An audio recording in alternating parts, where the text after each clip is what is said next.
He keeps his distance, maintains his boundaries, lives by clear values, shows exactly who he is through consistent behavior. Yet somehow, the people who gravitate toward him are exactly the people who can't respect distance, who violate boundaries, who oppose his values, who misinterpret everything he shows them. It's not random. It's not bad luck. It's not coincidence that keeps happening. The Sigma male attracts the wrong people with the same precision that he attracts the right ones. And understanding why this pattern repeats reveals something most people never grasp about attraction itself. The qualities that make him magnetic to evolved individuals make him irresistible to broken ones. And the silence that protects him from most becomes a canvas for others to project their damage onto. Before we examine who he attracts and why, understand the fundamental problem. The Sigma male exists outside normal social dynamics. He's not playing status games. He's not seeking validation. He's not available for the usual social transactions. This absence of normal participation creates a vacuum, and vacuums get filled. But what fills them isn't what he wants. It's what needs him. And what needs him most urgently are the exact people he's built his life to avoid. People who need someone to fix them, people who need someone to complete them, people who need someone who won't leave despite mistreatment. The Sigma male's self-sufficiency reads as stability to the unstable. His boundaries read as challenge to boundary violators. His indifference reads as mystery to the obsessive. He's not advertising for these people. But everything about him that repels the needy looks like invitation to those who've learned to interpret boundaries as obstacles to overcome. The first type of wrong person he attracts is the fixer. Someone who's spent their life trying to rescue broken people, who gets identity from being needed, who mistakes emotional unavailability for woundedness requiring healing. The Sigma male's self-containment looks like damage to the fixer. His lack of need looks like suppressed need. His autonomy looks like fear of intimacy masking trauma. The fixer sees a project, someone who needs saving even though he's explicitly not asking to be saved. And the more he demonstrates he doesn't need fixing, the more convinced the fixer becomes that he does. Because if he doesn't need fixing, the fixer has no role, no purpose, no way to feel valuable. So the fixer interprets his completeness as the deepest form of brokenness, and pursues him with missionary zeal, determined to heal damage that doesn't exist. The second type is the validator seeker, someone whose self-worth depends entirely on external confirmation, who needs constant reassurance, constant attention, constant proof they matter. The Sigma male's selective attention looks like the ultimate validation prize. If she can get consistent attention from someone who barely gives attention to anyone, that proves her exceptional worth. She's not attracted to him. She's attracted to what capturing him would mean about her. He's a trophy representing her value, and the harder he is to capture, the more valuable the trophy becomes. She pursues not because she wants him specifically, but because getting him would validate her in ways 100 eager men never could. His indifference is the challenge. Conquering his indifference is the goal. What happens after conquest doesn't matter, because conquest was the point. The third type he attracts is the boundary tester, someone who sees boundaries as challenges rather than communications, who interprets no as maybe and maybe as eventually yes, who's learned that persistence breaks down resistance. The Sigma male's clear boundaries look like the ultimate test. Can she get him to compromise his stated limits? Can she make him violate his own rules? Can she prove that everyone has a price? His boundary enforcement isn't about her, but she makes it about her. Every boundary becomes a battlefield. Every maintained limit becomes proof he doesn't care enough. every time he holds firm becomes evidence he's cold or rigid or afraid. She's not interested in respecting who he is. She's interested in proving that who he is can be changed through sufficient pressure. And his consistency, rather than teaching her to respect boundaries, teaches her to escalate tactics. Let me show you the fourth type, the drama addict. Someone who confuses intensity with intimacy, who needs chaos to feel alive, who interprets emotional stability as boredom. The Sigma male's calm appears like emptiness needing to be filled. His peace looks like absence of passion. His emotional regulation looks like lack of depth. She wants to make him feel, make him react, make him lose control. Because if she can break his composure, that proves he cares. If she can trigger his anger or jealousy or anxiety, that proves he's invested. She creates problems to see if he'll fight for her, manufactures crises to test his commitment, interprets his refusal to engage with drama as not caring, rather than as refusing to participate in destructive patterns. His stability isn't attractive to her, but the possibility of destabilizing him is. The fifth type is the pursuer by nature. Someone who only wants what's unavailable, who loses interest once something becomes accessible, who's addicted to the chase itself rather than to any particular person. The Sigma male's unavailability is catnip. His disinterest is fuel. His lack of pursuit creates perpetual chase dynamic. She can pursue endlessly because he never fully reciprocates, never gives enough to satisfy, never becomes available enough to lose appeal. He's the perfect drug for someone addicted to wanting what they can't have, because he genuinely doesn't want to be had. His lack of availability isn't strategy, it's reality. And that reality means she can chase forever without ever catching and confronting the disappointment that follows conquest. He's not playing hard to get. He is hard to get. And that authenticity makes him the ideal object of perpetual pursuit. The sixth type he attracts is the status climber, someone evaluating partners as social capital, who sees relationships as rungs on ladders, who wants association with someone impressive to elevate their own position. The Sigma male's indifference to status paradoxically makes him high status to status-conscious people. Someone who doesn't care about hierarchy must be at the top of it. Someone who doesn't seek approval must not need it. Someone who operates outside social games must have transcended them. She wants to capture him, not for who he is, but for what being with him signals about her. Look, I landed the man everyone else couldn't land.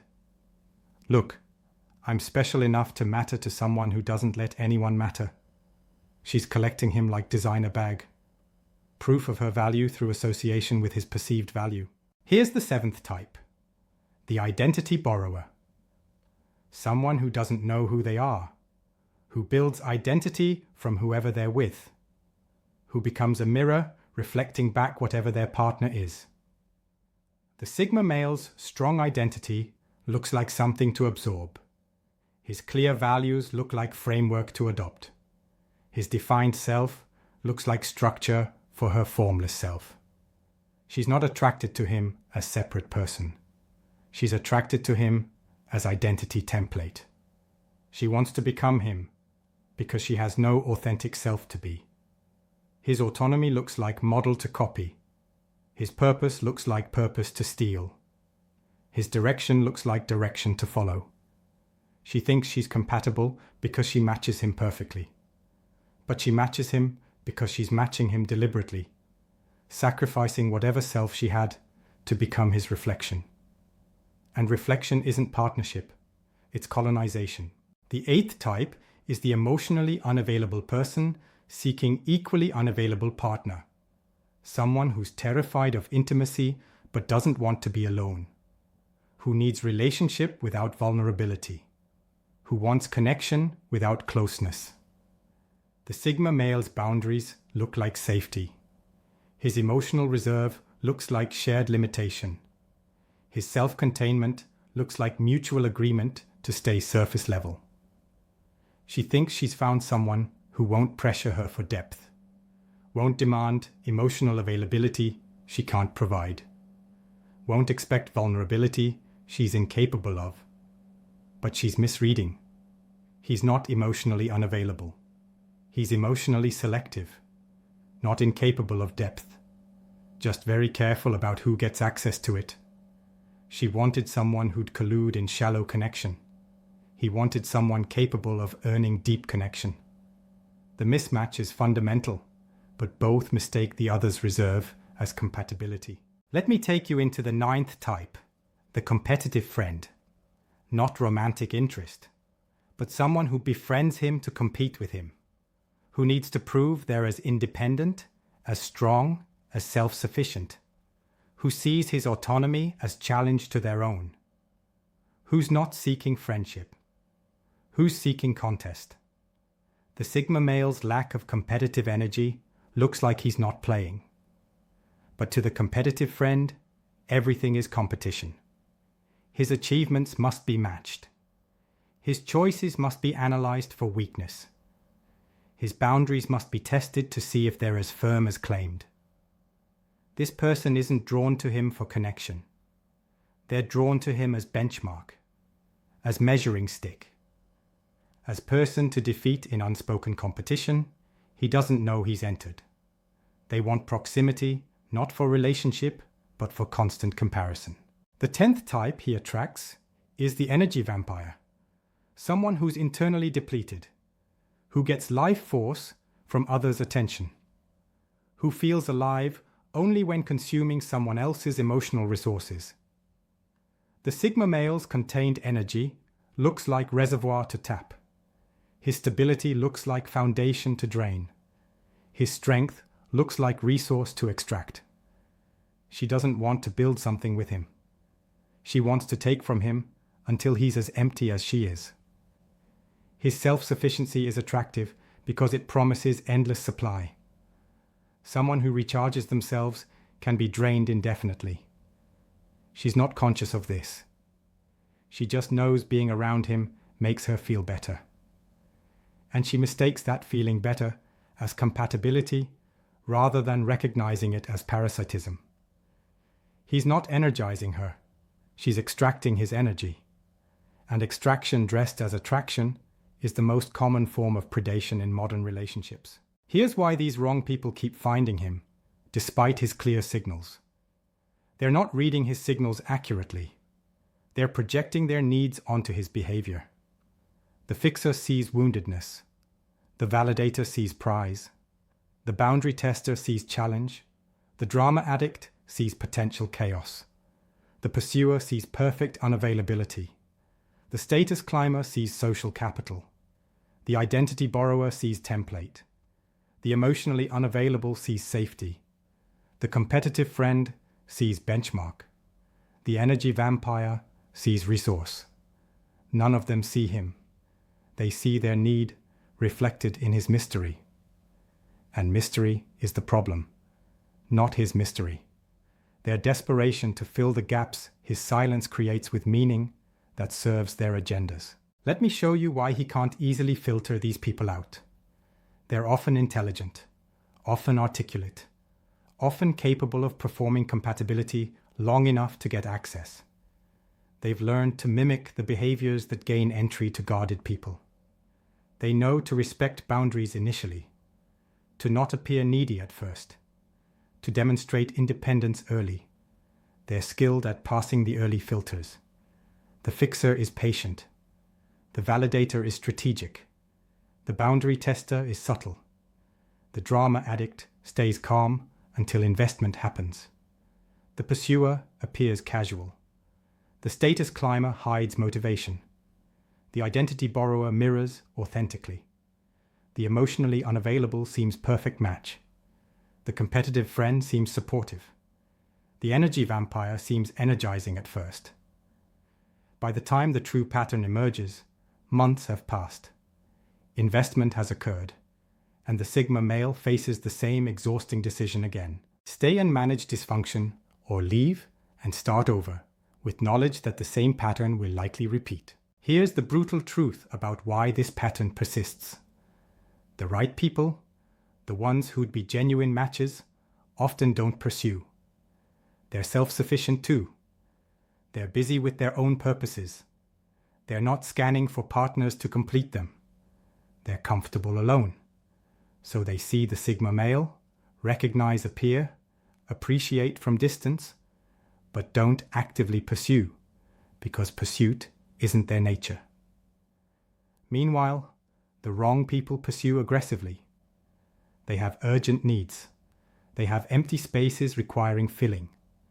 They have agendas requiring specific partners. They pursue hard because they're desperate. Not desperate in obvious ways.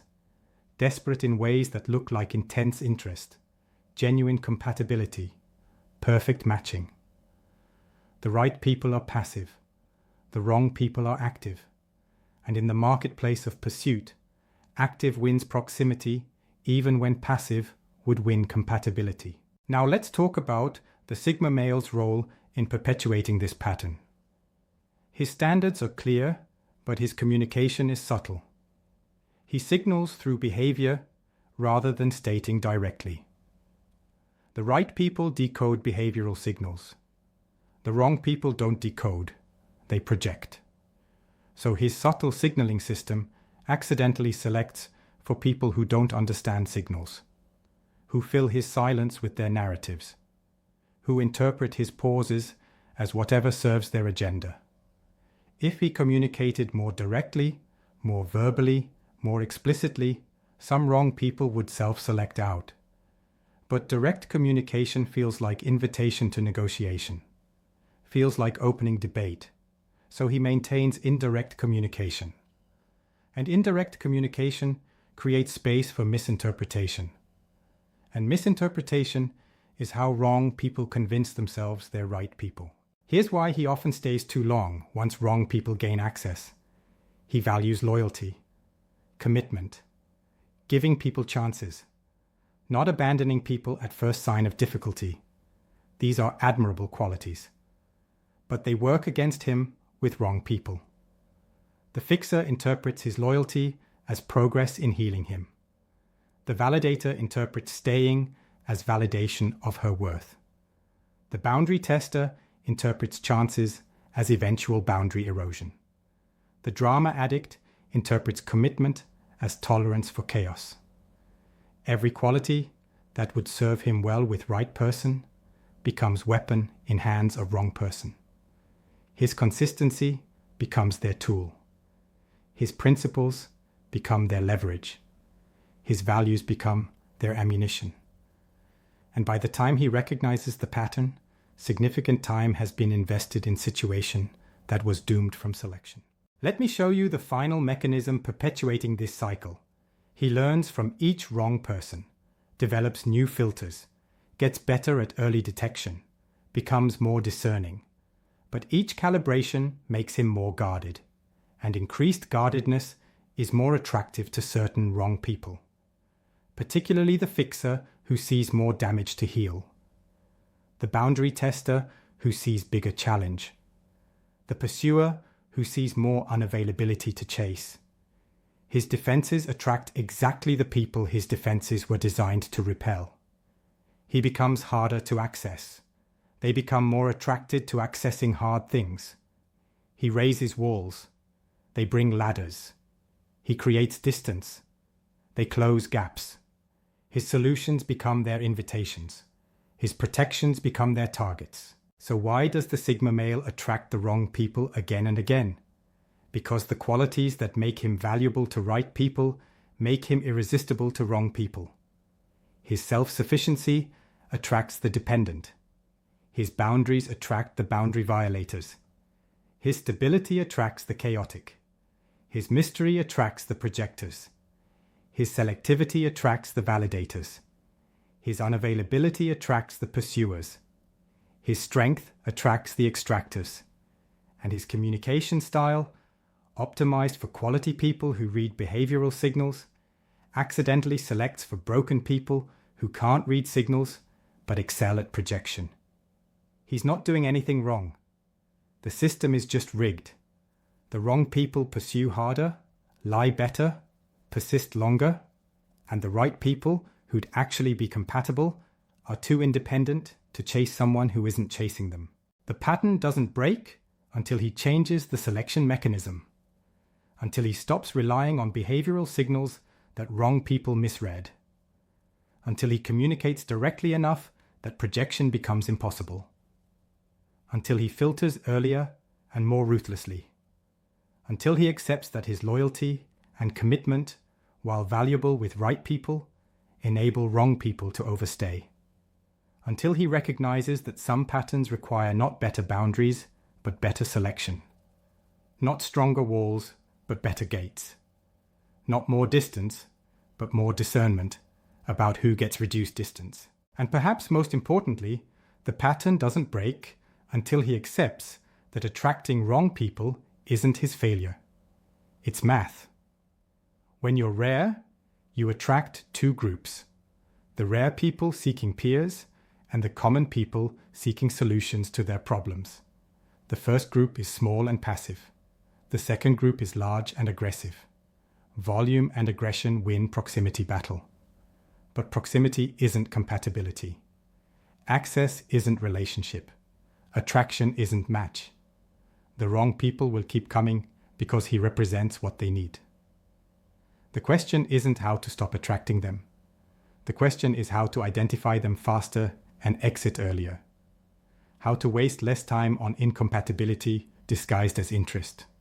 How to trust the red flags before investment makes leaving costly. That's why Sigma males attract the wrong people again and again. Not because they're broken, because they're whole in a world full of broken people looking for someone to fix their brokenness. Not because they're flawed, because their strengths look like solutions to others' weaknesses. Not because they're doing something wrong. Because doing everything right in a dysfunctional dating market doesn't prevent dysfunction from pursuing you. It just means you have to get better at recognizing dysfunction early and ending things before patterns you've seen before repeat once more. The wrong people will always be attracted. The growth is in getting better at saying no faster, at trusting your pattern recognition, at accepting that some attraction should be resisted rather than explored, at choosing loneliness over dysfunction, at preferring solitude to the exhausting cycle of attracting, discovering incompatibility, extracting yourself, and watching the same movie play again with different actors but identical plot.